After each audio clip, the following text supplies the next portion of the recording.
Fantastic. Great, lovely. I think we are just about live, Sarah, which is very exciting. How very exciting. Great. I'm just going on my little video. If you're there, please wave at us or give us a comment or a like or something, just so Sarah and I know we're not speaking into the ether of the internet. Oh.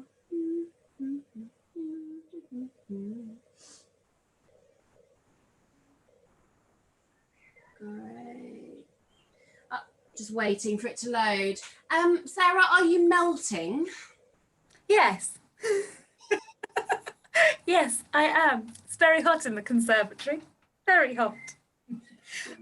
Also just thinking that everyone else has chosen backgrounds with loads of books, and I've just got a mess of costumes and half a green screen. And actually I should have made myself look more intelligent, shouldn't I, by placing myself in front of some books. Yeah, I've never read any of these. No, they're just a prop.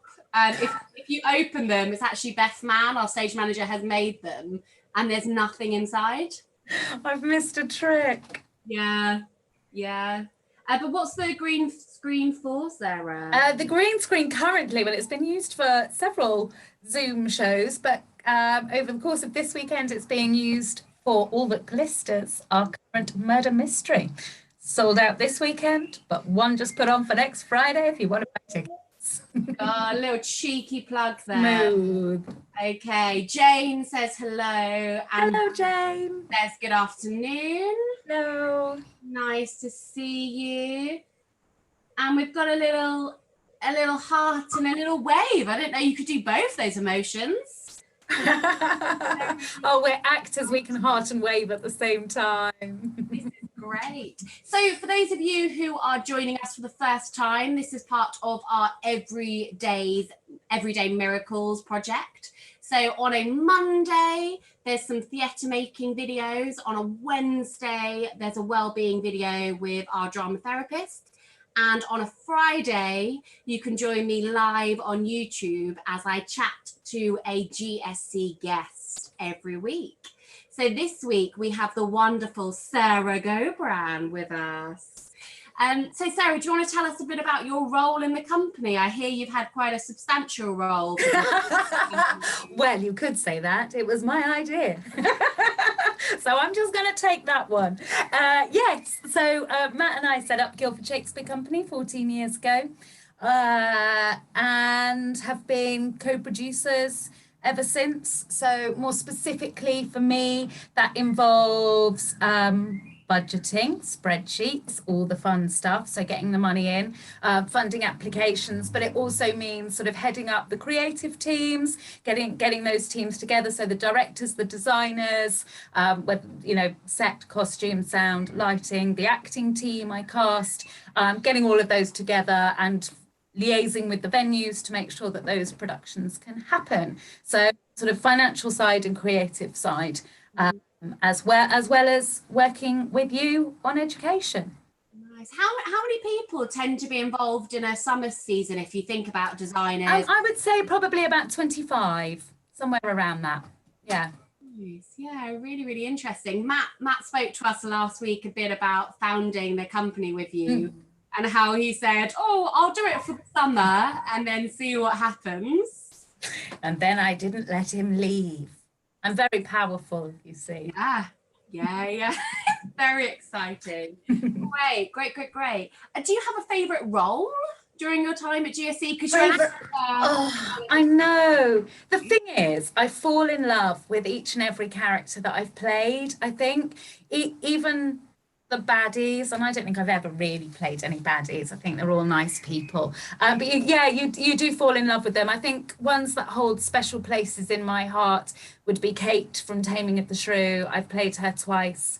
and I really love her. I adore her. She's full of so much fight and spirit, and she's funny and witty and strong. And those are the kind of women that I relish playing. Shakespeare gives us such a vast array of those women and they're so special. Same with Beatrice from Much Ado About Nothing. I've played her 3 times. And I think probably the most special time I've played her was the last time when Tom Little had directed. And there was a moment, I think it's probably one of my favourite moments on stage, where Beatrice and Benedict reconcile. And we walked away to Sentimental Journey from Brief Encounter, the music. And it just felt like a really special, beautiful moment for the characters. But also Matt was playing Benedict, and we've, in our 18 years, practically a life sentence. What did you guys do wrong? We've known each other, and we've been through various, changes in our lives. So it did feel like a sentimental journey, and it felt very special. And then I suppose there's Princess of France from Love's Labour's Lost. I adored playing her. Such a clever, dignified, wonderful woman. And Lady Capulet, love her. Yeah. So, yeah. The Princess of France, her end speech at the end of the play is just stunning. Oh my God, she's so eloquent in grief, and so together, but so compassionate and classy. Yeah, I could never come up with those words. No, It's been a blubbing mess. Oh, yeah. And in terms of, obviously, we've been looking at the Ugly Duckling over the last 4 weeks, and you and yourself was involved in the recording of it. Yeah. Do you have any kind of special connection to the Ugly Duckling? Yeah, and it's interesting, we do sort of research and development periods when we're doing our own work, when we're creating, rewriting classics into plays. So you ask around on how people feel about certain stories.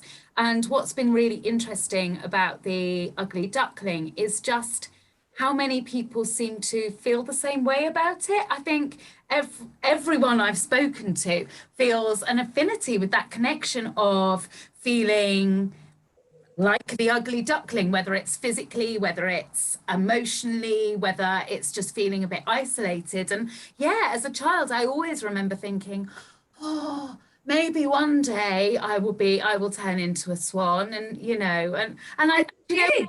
At the age of 44, I'm still waiting. So yeah, it definitely has an affinity. Yeah, lovely. And remember, if you've got any questions, please pop them in the comment box. We've got a lovely question here from Ant saying, are there any traditionally male roles you'd like to play? Good question. Oh, that's such a good question, isn't it? It's not something I've ever spent a lot of time dwelling on, actually, but I was really lucky to play Banquo in Macbeth, who's traditionally a male role. And it's not something I've spent much time considering, which is probably silly, and I should do that. But I also played Antonio in The Tempest Became Antonia, and I loved that. I hadn't sort of really noticed what a brilliant character it was, and sort of felt like playing Lady Macbeth, really. Yeah, how did it change the role or the dynamic? Really interestingly, because Antonio does a lot of building Sebastian up and calling him worthy, and you deserve this, and oh, what might Sebastian. So it felt sort of quite seductive, actually. In terms of using her persuasive techniques. So that was definitely fun. I really need to have a think about who I would like to play. Do you know what? I'd love to play Prospero, actually. The language is so beautiful. I'm not sure it's my natural casting, if I'm honest, but just off the top of my head, it's... Well, you're far too young, darling, Exactly. Yeah, but I'm sure there must be one of the comedy roles I'd love to play. I just can't think what it is off the top of my head. So come back to me. I'm sure we're due for an all-female production of a show soon, Sarah. Absolutely. Yeah, thank you for that question. We've got one here from Rory that says, what gave you the confidence to set up your own theatre company? Gosh, that's such a brilliant question, isn't it? And in all honesty, I don't know whether it comes from confidence or blind dog-headedness. I think I was at a point in my acting career where it perhaps wasn't as regular or going in the direction that I wanted it to go in. I'd been touring in a lovely job, but as with a lot of acting jobs, you never know quite what's around the corner, and I'm a bit of a control freak, or should we say control enthusiast. That's better, isn't it? And I wanted a bit more control over my life, really. I wanted to be in charge of creating and determining my own destiny. And I didn't really think beyond that. So I was auditioning for open air Shakespeare at the time.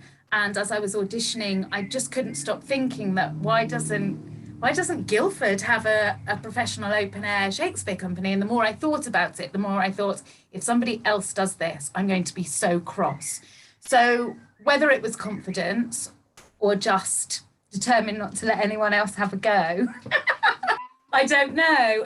That combined with getting Matt on board, who obviously is a huge support and the best person I could be working with, and the knowledge that my parents would back me, I suppose, as well, was very helpful. So, yeah. And it's interesting that you talk about this need of control, which you don't have as an actor. And also, we don't really have it at the moment.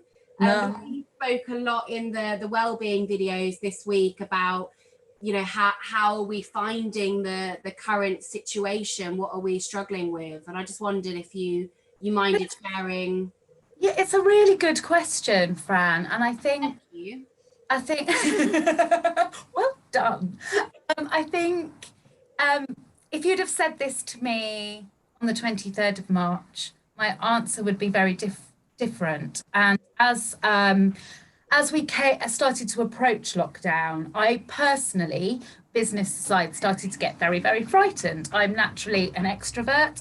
I'm a person that overfills my life. I spend all my time surrounded by people. I will work endless hours, but then still want to go out and see friends and spend time with people, because that's what renews my energy. Being around people renews my energy. So the knowledge of having to then be entirely on my own, I live alone, was terrifying. And I thought, gosh, I'm not sure I will get through this.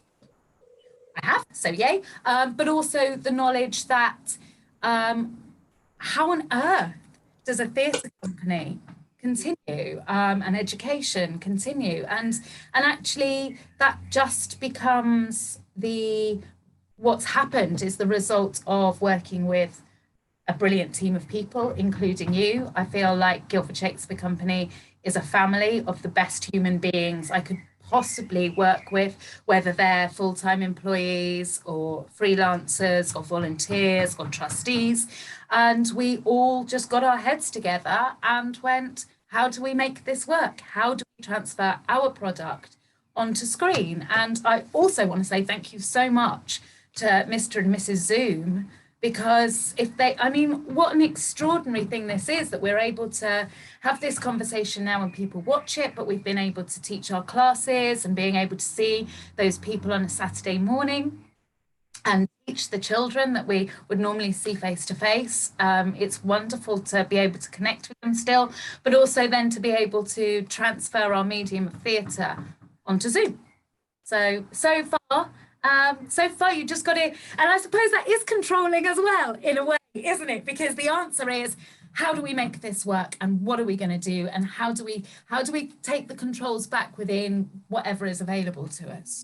And it's interesting when a challenge is thrown up, it can also force you to be creative with your solution as well. You know, if you look at the wonderful work done in Wind of the Willows, like, it was stunning, it was so beautiful. And you know, that's not potentially something we've explored much, using that kind of multimedia presence, which, you know, not until now. So it develops us, it makes us grow, and it develops the skill. You know, I mean, you look at what Beth has created with the virtual backdrops for Willows and the murder mysteries, and even with this murder mystery that Fran has brilliantly directed. You've come up with great ideas of opening sequences and moving videos, and that stretches and develops us as well. And I think there's a lot.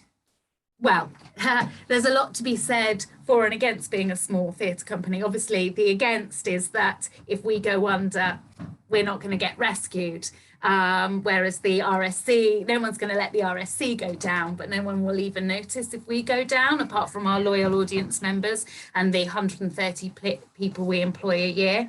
But the plus side of being small is that we all talk to each other, we all work together very hard, we all care, and we're all dedicated to developing and working hard because we know we've got to.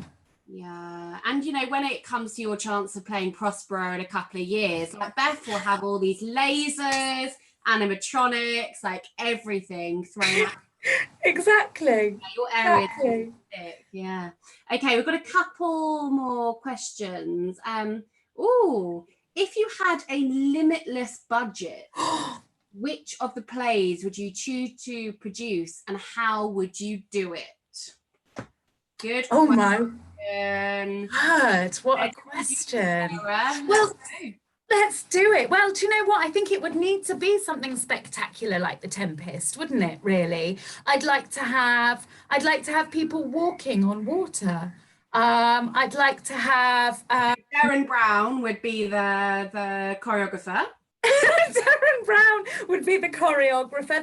The illusion and magic. You'd have people flying from tree to tree, wouldn't you? Maybe having people going underground into Caliban's cave, create a full grotto with stalagmites and stalactites for Caliban's grotto. Walking on water, like I say, and loads of lights in trees, because you can never have too many of those. And maybe just all have us on an island as well. In Bermuda, done. In Bermuda, there we go. Done. Good question. With a massive ship that's also been wrecked, so that the audience can be on the ship to start with, and then come all off onto the island. Yeah, you start scuba diving right at the bottom, yeah, and then you work your way through the shipwreck. Absolutely, yeah. Yeah, great. I think we might need an unlimited budget for this. So it said unlimited budget. So Jane has asked, what do you look for in a Guildford setting? Does the company return to regular venues, or are you always looking out for the new? And heyo, Sasha, as well. Both of those things. In the last business plan that we created, we decided that we would try and find at least one new venue a year. So for example, last year was the the model railway at the top of Stoke Park, and the year before that was Rax Close, and the year before that was the Spiegel Tent, or maybe 2 years before that, and we've been to a new church last year as well. So because what happens when you find a new venue, it inspires a different kind of creativity. Also introduced our community to a new space, and we're all about celebrating the spaces that we have here, because there's many and they're amazing. But also it introduces us to a new audience. So lots of our audiences might not know about the Model Railway Village, but also a lot of their audiences, or the people in that particular part of Guildford, might not have been to our shows before. So finding new places is always exciting, especially when we went to the Model Railway Village. That was really exciting. But then it's always nice to go back to familiar places as well. You know, the castle grounds always serves us well. It's in the town centre, same as Holy Trinity Church. You can't really, the sort of marketing value you get from being in a town centre is massive. And you look at somewhere like Holy Trinity and it's just got thousands of stories waiting to be told in it. I think it's such a dramatic building.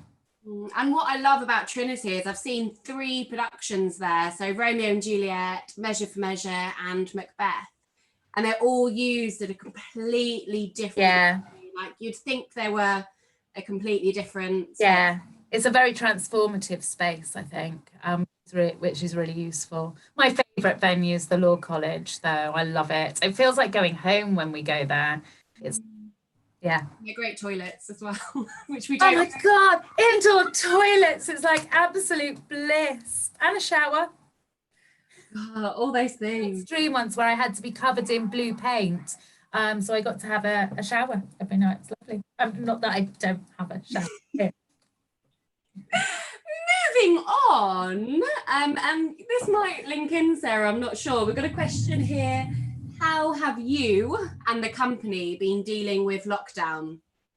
Well, yeah, kind of like I was saying before, sort of rolling with the punches, really. I think it took us all a few weeks of shock, of having to deal with the shock of what was happening, because it's so hard to comprehend in many ways. But yeah, by being creative, by communicating, I think what we've all been really good at is talking a lot and regularly and sharing ideas and sharing embryos of ideas.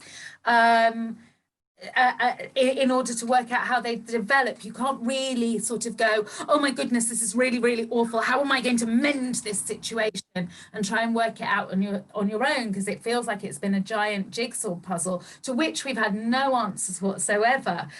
We've had no guidelines or guidance for what the future holds for theatre, really. So you don't know how to best plan. So by being able to share with your team, you then all start to pick at the embryos of ideas until it develops into something. And I think that's certainly been a really good way to cope.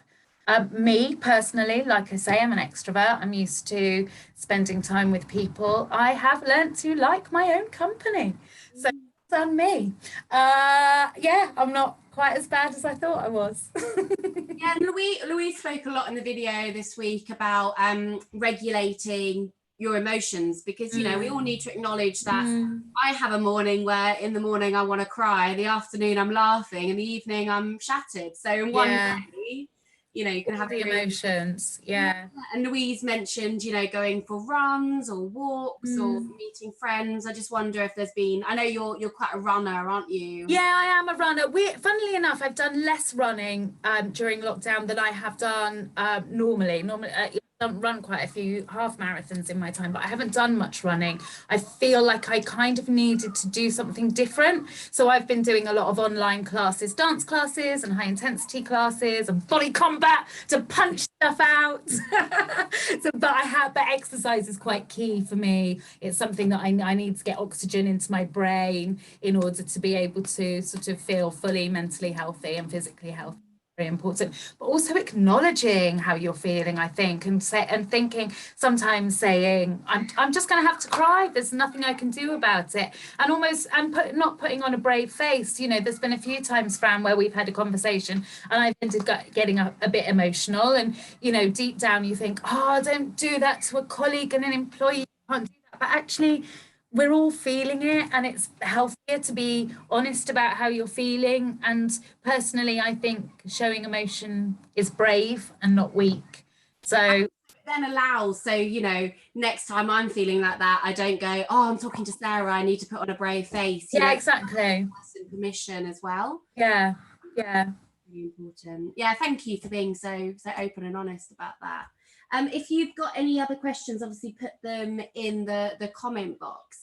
Ant spoke in the theatre making video this week about the kind of character's journey, where they started, where they ended up, and how when you're writing it's important to have really strong contrast for those places. I just wonder, as an actor, when you get a script, what do you do to kind of map out those journeys, or to think about how your character develops? What kind of process do you go through? Well, I suppose the first thing I do is read it quite a few times, and just try to get a sense of the character and who they are, and who they are, like you say, who they are at the beginning. What are their goals? What are they? So, for example, if you were to take someone like Beatrice, in Much Ado About Nothing, her goal is to stay a happily single woman. She's sworn off men, especially Benedict, because he's messed her about before, and then when all the boys turn up back from war, she's like, oh, for goodness sake, great. The end of the play, she's getting married to him and she's really in love with him. So what you have to do is look at how does that journey even happen? And look at the clues that take you along the way. Well, even at the beginning, when she's sworn off men, particularly Benedict, all she actually does is talk about Benedict. So suddenly you go, that leap isn't quite so far, actually, because she's clearly still in love with him. Otherwise, she wouldn't have such terrible mentionitis. So yeah, you think the lady doth protest too much. Exactly. And then you look at all the things that other characters say about your character and what you say about other characters to just try and fill that world. Because I think, you know, if I was to go to all of your friends, Fran, and say, give me 3 words that describe Fran, they might be different to the words that you would use, or but where there's an overlap, that's where you sort of see that truth and of the character, even though all the other things will be true too, but they might be much kinder to Fran than Fran is to Fran. So by tracing all the other characters' thoughts, you get an idea of the character. Although conversely, for someone like Katerina in Taming of the Shrew, the majority of the characters say awful things about her, and it's through those awful things that you see her, why she's isolated and angry and sad, because she's just got this constant barrage of abuse. So yeah, it's very helpful. And there's normally a kind of trigger moment, a moment where something happens for the shift, isn't there? Yes. Yeah. Identifying that. Yeah. Okay, I've got a question here. Yeah, really interesting question. Thank you, Sasha. With the question of playing male characters, do you think that most characters' genders don't really matter when playing them?